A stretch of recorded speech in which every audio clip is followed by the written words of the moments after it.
कैसे के डाल संगतिया पुराना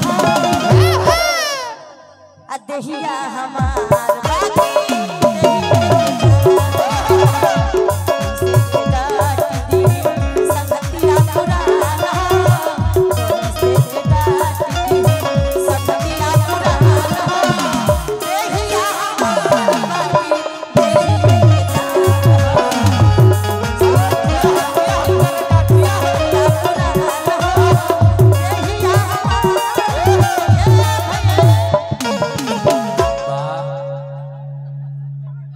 जुग जुग जी दूंगा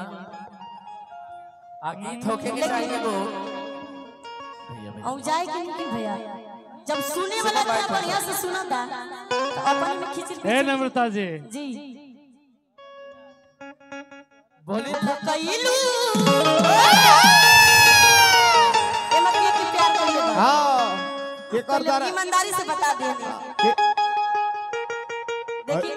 हमें लोग बताएगा लिखो लो बनी नाम का प्यार किया बदनाम हो गए से लधु कैलू हाय हाय हाय तने पर हाल कर दिया प्रेम से सच्चे दरबार की दुर्गा मैया की श्री रामचंद्र की जय साउंडर भैया मैं आपका सम्मान करता हूँ। देखिए मेरे भाई ने मुझे इतना प्यार दिया कि अनुपमा यादव मुझे मना दिया मैं दिल से प्रणाम करती हूँ जय हो जय हो जय हो जय हो कि जकरा से लधु कैलू कैलू हो ओकरे से परेशानी बा सनई करम तोहरो लागे खानदानी बा संभाल भैया लेकिन नहीं लड़का प्यार कइले बा त कहता कैसे